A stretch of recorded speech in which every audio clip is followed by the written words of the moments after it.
Is your life passing you by? Are you so focused on your dreams that you are forgetting to enjoy every day to the fullest and be happy with where you are and what you have now?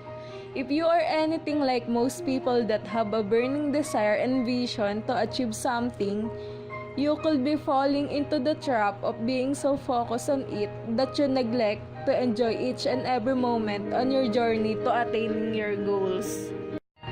I can liken it to the tourist who remarked that the country he was visiting had very nice scenery if only the mountains were not blocking the view. He did not see that the mountains were themselves part of the beautiful scenery.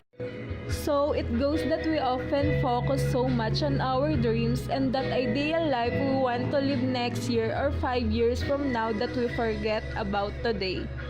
Today is part of the process of getting there, and today should be enjoyed as much as when that time comes. After all, the pleasure of taking a journey is not in arriving at the final destination, but in enjoying everything along the way.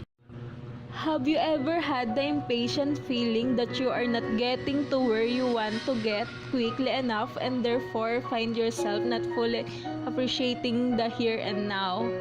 It as though something is holding back your happiness until you get what you desire.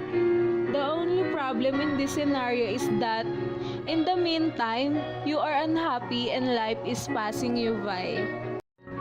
I have good news and bad news for you. The bad news is that the huge house you desire, the car that costs as much as the house, the huge flat screen television, and all those wonderful things you are planning to get once you are successful will never make you happy. In fact, I know quite a few rich people that are more miserable than you could imagine. They have worked hard all their lives and have every material thing they could ever want. But there is still a lack and dissatisfaction within them that echoes with emptiness. The good news is that, as Abraham Lincoln stated, people are just about as happy as they make up their minds to be. You, therefore, have the power to decide to be happy no matter where you are in your life. Do not ever make the mistake of thinking you will be happy when you are achieving this and that in the future. If you are miserable now, you will be miserable when you get there unless you change your mindset. Happiness is a state of mind that has little to do with materials or social success.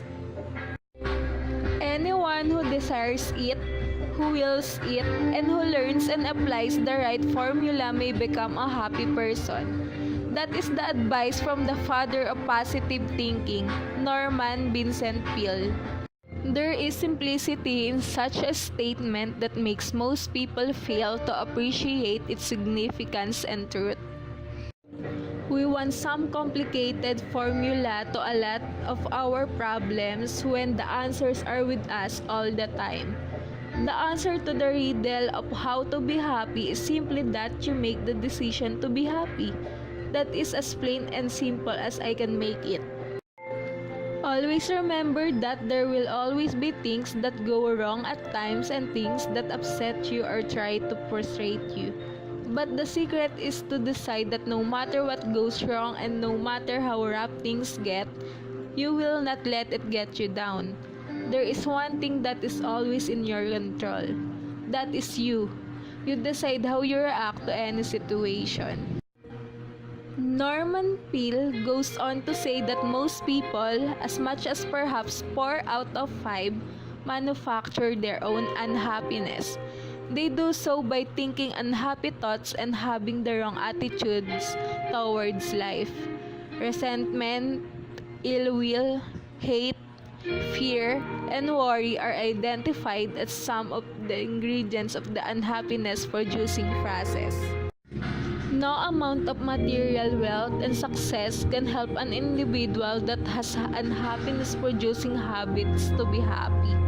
The result is always frustration and disappointment as the realization sinks into such an individual after years of seeking happiness through material gain that it cannot be achieved that way. Some have paid a heavy price in broken family relationship whilst pursuing this marriage. They have had the ability to be happy all along. They just didn't know it. It is important to have a dream and to pursue it with everything you have, but you need to know why you are pursuing it. Being happy should not feature as a reason for pursuing that dream. It is not the answer to your happiness. You are.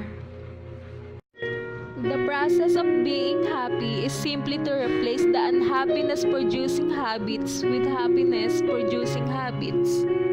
Changing your thinking and attitude is always the first step. You must drive off the thoughts that lead to discouragement, fear, depression, worry, and hate and replace with positive thoughts. For instance, instead of dreading going to work every day, decide that you will enjoy your work today and imagine yourself actually doing so when you start the day. If you expect the best, you often get the best. You should learn to appreciate what you have and where you are at every stage of the journey to achieving your dreams. Remember that your life will not start when you achieve what you want to achieve.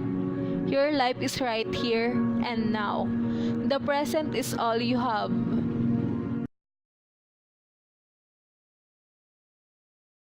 Frederick Koenig said, "We tend to forget that happiness doesn't come as a result of getting something we don't have, but rather of recognizing and appreciating what we do have. You are all you can be. Go on and be it."